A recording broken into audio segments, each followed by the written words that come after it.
Welcome to your weekly business download.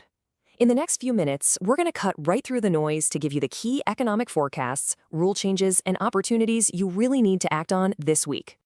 So here's what's on the docket. We'll start with a big picture view of the economy, then we'll zoom right in on new regulations that could impact how you operate. After that, we'll check out some new incentives you can grab, get you set up with a free AI resource to future-proof your work, and then finally, we'll tie it all together with a simple action plan. First up, let's tackle the big one, the economy. All eyes are on the upcoming spring statement, and it's happening on March 3rd. Now, it's so important to understand the difference here. The spring statement isn't where they drop big tax bombshells. That's what the autumn budget is for. Think of this more like a health check for the UK economy. It gives you a stable forecast you can plan against, without all the drama of last-minute policy changes. Okay, so here's how the day is going to go down. The Chancellor kicks off his speech around midday. And you'll want to note this key change. The full OBR forecast, all the detailed numbers, will only be published after the speech is finished. Yeah, it's a new process, and it seems designed to keep a tighter lid on the data after a bit of an accidental leak last year. So when that forecast finally comes out, these are the 5 key figures you really want to watch. We're talking forecasts for growth, inflation, unemployment, the big stuff. And why does it matter to you? Well, because these numbers directly signal where interest rates might be headed, what kind of wage pressure you can expect, and how likely the government is to change tax policies come the autumn. These numbers really do set the stage for the rest of the year. That economic backdrop is the perfect setup for our next topic, new regulations. Let's look at 2 major changes you absolutely need to have on your radar right now. First, let's make sense of this alphabet soup, CBAM. In simple terms, it's a new carbon tax on certain imported goods. The whole goal is to stop what's called carbon leakage, basically to prevent UK companies from just moving their emissions-heavy production to other countries that have looser environmental rules. So here's the bottom line. If you import things like aluminum, cement, fertilizers, hydrogen, or steel, this is going to affect you directly.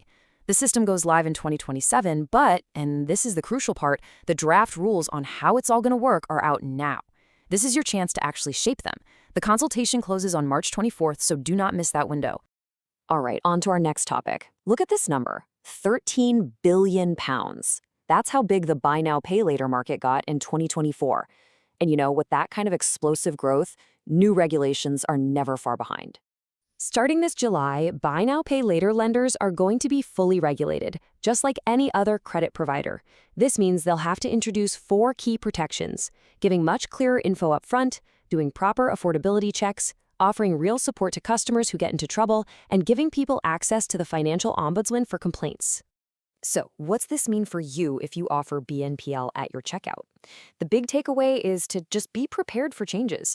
Your provider will be introducing these new affordability checks, and that could add an extra step to your customer's journey. It's probably worth having a chat with them now just to understand how they're getting ready for it. Okay, enough about rules and compliance. Let's shift over to opportunity. Here are a couple of incentives that your business might be able to take advantage of right now. Let's start with a question I hear from a lot of employers, especially when you're looking for those valuable but still cost-effective perks. The Cycle to Work scheme is just a fantastic, really straightforward option. You provide the bike through a salary sacrifice agreement. What that means is the employee pays less tax and national insurance, and importantly, your business saves on employer national insurance contributions too. It is a total win-win. This next number is for those of you in the hospitality sector, 15%. That's the business rates discount being offered to eligible pubs and live music venues for the 2026 to 27 tax year. Now, to get this relief, your property has to be what the guidance officially calls a pub, and the specifics are all laid out here. It has to meet all 4 of these conditions, which clearly separates it from, say, a restaurant or a hotel. If your venue ticks all these boxes, the good news is the relief should be applied automatically by your local authority.